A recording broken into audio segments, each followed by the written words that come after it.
Salut les aventuriers de l'hypnose, bienvenue pour le jour 26 de ce défi 30 jours d'auto-hypnose à partager avec vous. Alors aujourd'hui, je vais vous parler d'une méthode qui va vous permettre de modifier en profondeur vos comportements. Qu'est-ce que j'entends par là?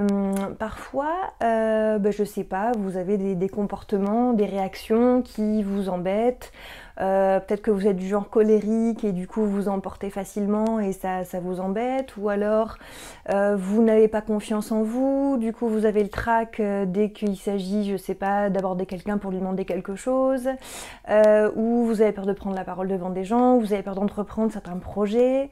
Enfin voilà, il y a plein de situations dans lesquelles souvent on aimerait pouvoir modifier ses comportements, et on a beau faire des efforts, parfois c'est pas suffisant. Donc cette technique-là, alors j'y ai repensé, c'est vrai que c'est une technique qu'on utilise souvent en hypnose, et j'y ai repensé. En ce moment je suis en train de lire un livre de Kevin Finel, enfin le livre de Kevin Finel sur l'auto-hypnose, qui est juste là, voilà, ce livre-là, qui est un peu une référence en la matière, hein. Je suis en train de le lire, alors je ne l'ai pas encore terminé, je vous en ferai sûrement une chronique quand je l'aurai fini. Bref, donc cette méthode, elle est assez simple. Vous allez évidemment choisir l'induction de votre choix, donc la méthode qui vous permet d'entrer en état d'hypnose. Et une fois que vous êtes sous hypnose, vous allez commencer à visualiser comme si un double de vous-même était en train de se créer. Donc vous allez créer un double de vous-même, mais alors vraiment vous imaginez devant vous quelqu'un qui vous ressemble en tout point, qui est pour l'instant l'exacte copie conforme de vous-même, que ce soit physiquement, que ce soit mentalement, enfin voilà, vraiment le clone par excellence.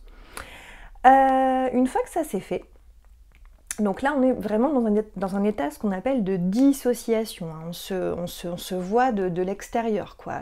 Vraiment, on regarde le double de soi-même. Une fois que ça c'est fait, vous allez commencer par enlever de ce clone tout ce que vous aimeriez enlever en termes de comportements qui ne vous satisfont plus. Donc ceux que j'ai évoqués tout à l'heure par exemple, mais voilà, les comportements en général dont vous souhaitez vous débarrasser. Vous allez commencer par faire le ménage en quelque sorte et par enlever tout ça. Vous allez ensuite, une fois que tout ça s'est débarrassé, déjà on se sent un peu plus léger, même si c'est que son double pour l'instant, mais vous allez voir qu'après on va passer l'étape supérieure. Vous allez ensuite pouvoir lui donner tous les attributs que vous aimeriez lui donner. Que ce soit des connaissances, que ce soit des comportements, des façons de réagir, des façons d'être, enfin voilà. En gros, tout ce que vous visez comme objectif, c'est-à-dire si je reprends l'histoire de la confiance en soi, je sais pas, je manque de confiance en soi dans telle situation, et bien à ce double-là de moi-même, je vais donner la confiance en soi dans telle situation. Et pour vous, la confiance en soi, comment ça se manifeste ? Parce qu'avoir confiance en soi d'une personne à l'autre, ça ne veut pas forcément dire la même chose. Donc vous allez visualiser ce clone dans les situations qui, initialement, vous posent problème. Et vous allez lui donner toutes les armes, en quelque sorte, pour pouvoir être équipé et pouvoir réagir comme vous aimeriez pouvoir vous-même réagir dans ces circonstances. Donc encore une fois, voilà, vous lui donnez tous les comportements, toutes les compétences, les connaissances, les façons de réagir que vous aimeriez qu'il ait. Et surtout, vous le faites évoluer dans ces situations, vous le visualisez bien évoluer dans les situations auxquelles vous pensez. Vous continuez ce petit travail, surtout vous prenez bien votre temps pour le faire, jusqu'à ce que vous arriviez à un clone de vous-même qui vous satisfait complètement. C'est-à-dire que voilà, à un moment donné, vous allez vous dire « Ah ouais, non mais là c'est exactement ce que je voudrais être. C'est vraiment l'image idéale que je pourrais avoir de moi-même, c'est comme ça que je voudrais être. » Et bien une fois que vous avez atteint ce niveau-là, ce qui est super, c'est que vous allez pouvoir vous réassocier à ce clone. Alors là, vous imaginez ce que vous voulez, hein, mais vous sentez vraiment la sensation, comme si vous rentriez à l'intérieur de ce clone, ou que ce clone rentrait à l'intérieur de vous-même. Ça, c'est vous qui allez le sentir, voir comment vous allez faire. Et en tous les cas, c'est comme si ce clone et vous-même fusionnent. Voilà, donc vraiment, il y a une fusion qui se crée. Et en fait, tout ce que vous avez mis à l'intérieur de ce clone va commencer à s'imprégner en vous-même et va grandir et de plus en plus. Et vous vous centrez vraiment sur les sensations que ça vous procure à ce moment-là.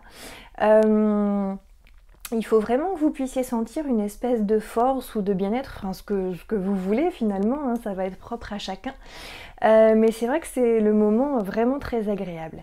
Une fois que ça c'est fait, vous pourriez tout à fait utiliser ce dont j'ai déjà parlé, la futurisation, c'est-à-dire que maintenant, au lieu de voir le clone dans les situations que vous aviez imaginées, vous allez vous-même évoluer dans ces situations qui auparavant vous faisaient un peu peur, ou vous embêtaient, ou vous mettez en colère, enfin peu importe. Et vous allez voir que vous réagissez maintenant, j'allais dire de la bonne façon, en tous les cas, de la façon dont vous souhaitez pouvoir vous comporter ou vous réagir. Voilà, donc vraiment immergez-vous là-dedans. Une fois que vous avez créé ce clone, vous fusionnez avec et vous vous immergez complètement dans ces nouvelles situations qui se déroulent maintenant parfaitement bien puisque vous êtes en pleine possession de tout ça. Et vous pouvez même suggérer à votre inconscient que suite à ce travail d'auto-hypnose, il va continuer à implémenter en quelque sorte toutes ces, je sais pas, c'est ce que vous lui avez mis, hein, ses connaissances ou ses compétences ou ses façons de réagir, enfin voilà, il va continuer à implémenter tout ça à l'intérieur de vous et le travail va continuer à se faire tout seul, même après la séance d'auto-hypnose de façon totalement inconsciente. Voilà, et encore une technique abordable, simple à mettre en œuvre pour modifier des comportements. Ça peut même être quelque chose de ponctuel, hein, je pense à ça si vous avez un entretien d'embauche à passer prochainement, ou vraiment voilà un truc où vous dites dans cette circonstance-là j'aimerais bien être comme ça. Et dans ce cas-là, utilisez cette technique, testez-la, et vous allez voir que ça va grandement vous aider. Voilà, et écoutez, je vous dis à demain pour la suite de ce défi consacré à l'auto-hypnose et puis pensez à mettre en œuvre ces techniques, elles vous aideront largement dans votre vie de tous les jours. Allez, à demain, salut!